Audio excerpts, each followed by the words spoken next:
am a very happy 8-year-old. I'm grown up in Marblehead, Massachusetts, for any of you that know that wonderful place. And I pretty much have everything that I want, except for one big thing, and that is a pet. I am so desperate for something with fur. I want a dog, a cat, a hamster, anything. The problem is that I have an older brother who is terribly, terribly allergic. And so my parents, I think somewhat unreasonably say, we'd rather keep the brother than the dog. And they say, you can't have a pet, Julie. So what do? Being an 8-year-old, I go into the garden and I take the prettiest rock that I can find. And I put it in a Cool Whip container. Remember when we all used to eat Cool Whip still, right? So I put it in a Cool Whip container. And I poke holes in the top, I guess so the rock can breathe. And I put a little grass in the Cool Whip container, and I put my rock in, and I come back inside, and I say to my parents, I have a pet rock, okay? And they thought I was crazy, I have to say. But at the same time, they were happy that the pet crisis was sort of resolved. Okay, so what happened is 2 years later, in San Francisco, a guy named Gary Dahl, who happened to be an advertising copywriter, was at a bar after work, and he was talking to some friends of his. And his friends were all saying how much they loved their pets, but how much care they required, how it was a pain in the ass. They had to go back and feed them at night. It was really, really difficult. So Gary decides to create the pet rock. And being an advertising copywriter and also being, in his 30s and not 8, he actually, he packaged it, he sold it, and he made $6 million. Okay? So why am I telling you this story, other than the fact that I just have to get it off my chest? I think it's really important to understand that your brand is only as powerful as what you execute behind it, right? I had the idea, but Gary made the product, okay? Now, in my defense, I was 8, okay? So I think today I might have acted a little faster, but it's really important to bring things to life. The second thing that's really important is that great brands, great stories come from solving problems. And my problem was that I wanted a pet. Gary's problem was, that he heard from his friends, is that pets are too much work. Richard Branson, who I worked for many years, really defines an entrepreneur as somebody who sees an issue and does something about it, okay? So we're gonna bring things to life, and we're gonna look at how we can make people's points of pain better. And that's how we're gonna tell our brand stories. The other thing that I think is really important to note is that your story is only as powerful as you tell it. And the best way to tell it is not just in your advertising or on your website, but is to tell it everywhere, every moment. I could stand up here and tell you that I was really, really funny, or I could show you that by telling you a great joke.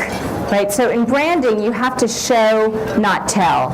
And you have to tell that story, not just in your logo and the name of your company or your client's company, but who you hire, how you dress, the Christmas card that you send out. Those are all brand touch points. So we're going to work on a wheel like this for events. It's going to be slightly different, but we're going to look at lots of different touch points. But I'm going to tell you first a little bit about my experience at Virgin and how they bring the brand to life. So you guys probably know Richard Branson.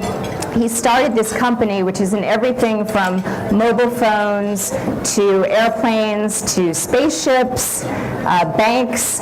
It's all behind one promise. And this is very much the way that Richard is as a person. He can't stand seeing people get a bad deal. He can't stand sectors like banking and airlines who just feel that the customer only deserves good enough. That drives him crazy, and then he goes and does something about it. How many of you have flown on a Virgin airline? Okay. Oh, nice, great. Okay, so some of you are going to know these examples. So Virgin tells its story, yes, in its communication. That's one touch point. I don't know if you kind of get this, but BA here is British Airways. And they don't give a shiatsu because Virgin Atlantic does give massage. You had one? She had a massage. Virgin Atlantic does give massages on board, right? So that's a little, you're supposed to laugh. I'm not going to spell it out for you. Okay. If you've been on Virgin Atlantic also, you'll notice, so instead of just telling you, instead of Virgin just saying we're a different way to fly, what they do is when you get on the plane, no matter what class you're going to, the first thing that you see is a bar right in the middle of the airplane. And if you're lucky enough to go to the left, which means you're in upper class, you get to sit at that bar during the flight. 6 hours, you can sit at a bar, have cocktails, meet other people. If you go to the right, you still see it. Now this is a very important touch point for Virgin because they had to take out 3 paying seats to fit this bar in. But they believe that instead of just telling you that they're a different way to fly, they're going to show you. I don't know if anybody saw this. This was when British Airways, I hope there's nobody from British Airways here today, but I'm making fun of you a little bit. They were trying to get the London Eye, you know, this Ferris wheel in London. They were trying to, well, pardon the pun, but they were trying to erect it. And they couldn't get it up. So one of the other things about being a great brand storyteller is seizing small opportunities.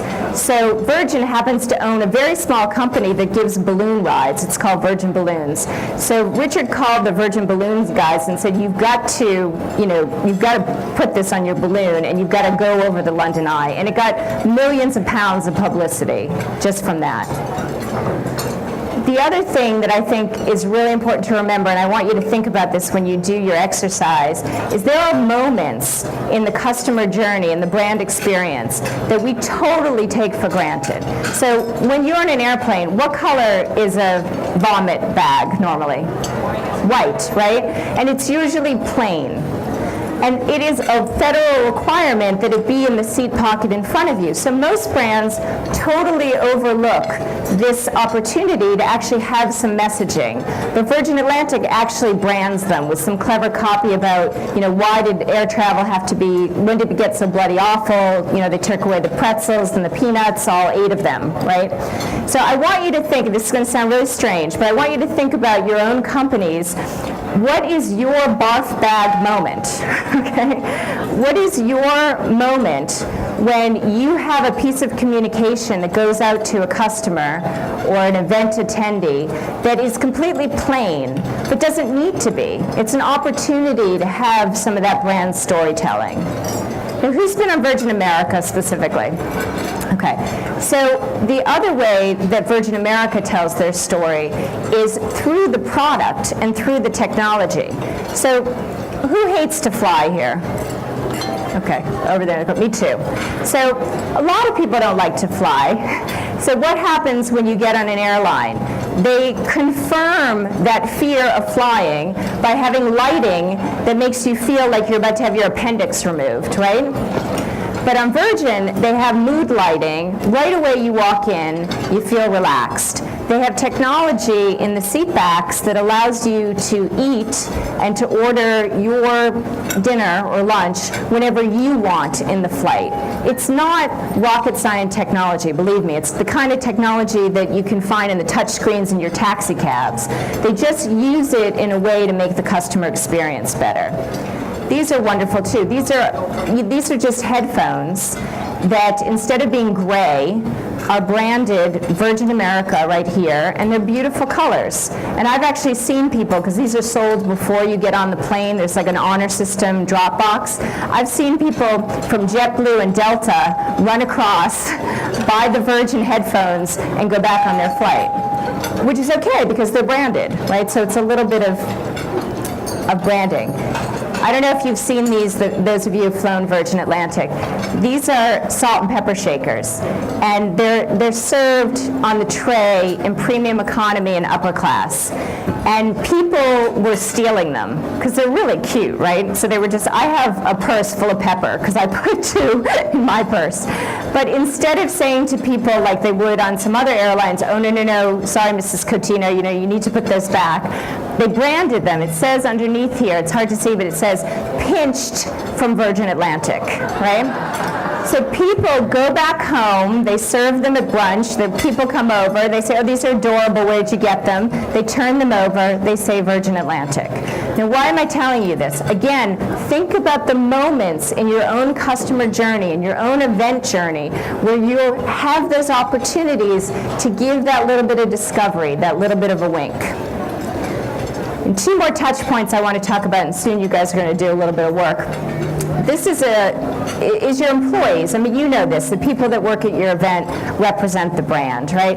But how much do they really understand the brand story? How much have they really been briefed? This is my assistant when I was at Virgin, a woman named Nikki Pepper. She sat at reception, and she made the sign all on her own. Nobody asked her to do it, but she understood so well that her role as a receptionist and an assistant at Virgin was to welcome people into the building and to be the director of first impressions. And the last touch point I'm going to share with you is the toilet.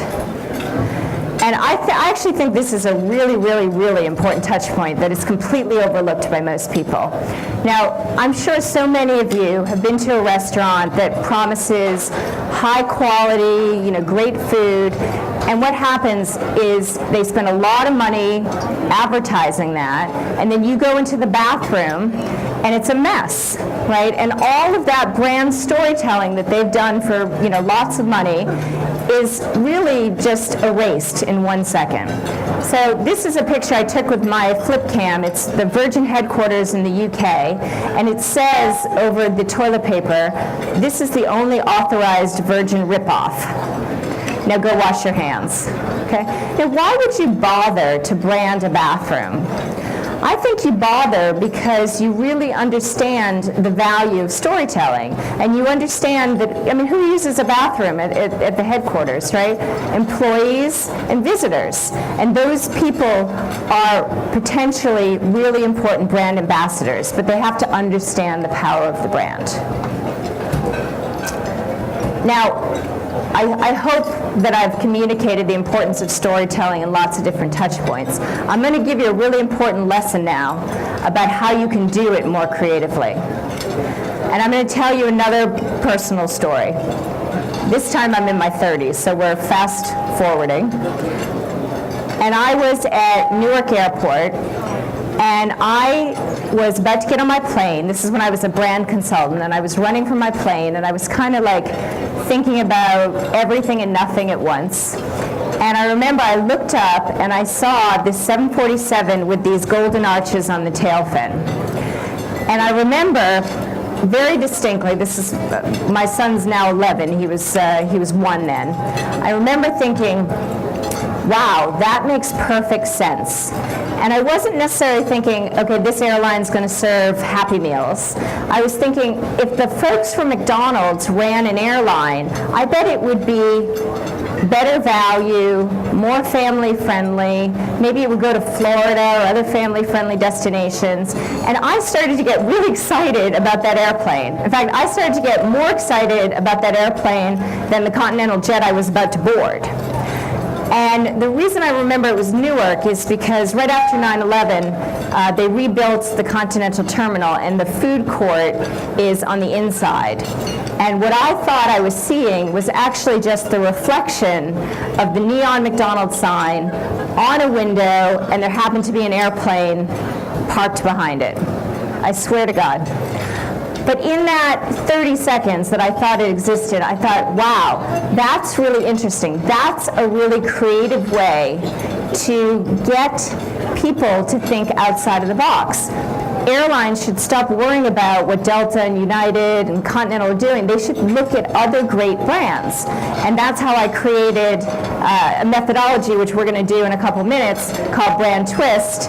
And that's why I call my company BrandTwist. So we're going to do real quick together just as a warm-up. If I said to you, Delta and Starbucks got together, what would you expect from that airline? You're just going to have to shout it out because I don't have mics yet. Anybody have? Say it again? They would serve Starbucks. Okay, they might. What else about Starbucks, the DNA of Starbucks, might influence an airline? Free Wi-Fi. Wi-Fi. What else? When you sit in Starbucks, what's the seating like? Say it again. They would go to Seattle, maybe. Something lounging? Exactly. So the real opportunity here is to kind of think beyond the low-hanging fruit. They probably would serve better coffee and go to Seattle, but when I did this exercise, I actually teach integrated marketing at Columbia and at Cornell, and one of my students at Cornell said, if Starbucks had an airline, instead of everybody sitting like this, right, everybody would sit facing each other. Now, if any of you have ever been in the airline business, you're going to know that operationally is a little bit challenging.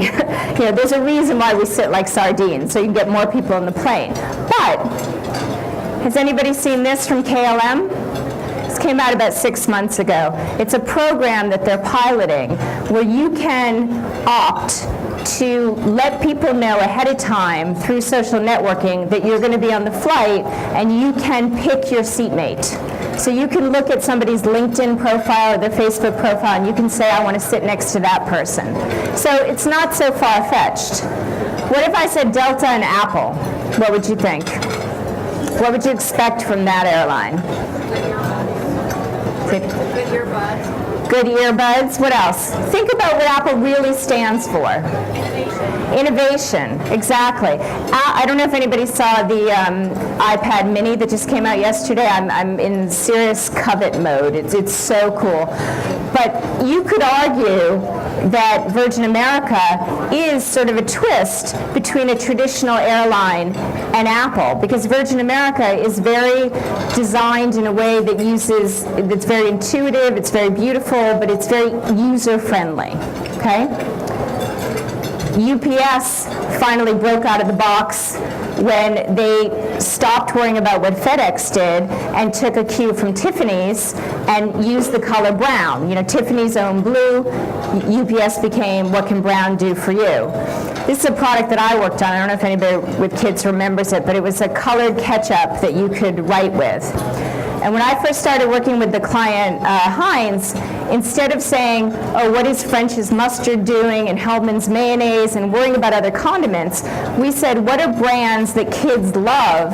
What are they using? And this dates the slide because this is what a Game Boy used to look like, but it was about color and control. Or if you think about Washington Mutual, it's really not about, if you've ever seen, anybody ever seen these, they used to have these branches where you could go in, walk around, you wouldn't have to get in that line. You know that really stressful line at the bank? We're always convinced I have just gotten in the wrong line, no matter what line you get in.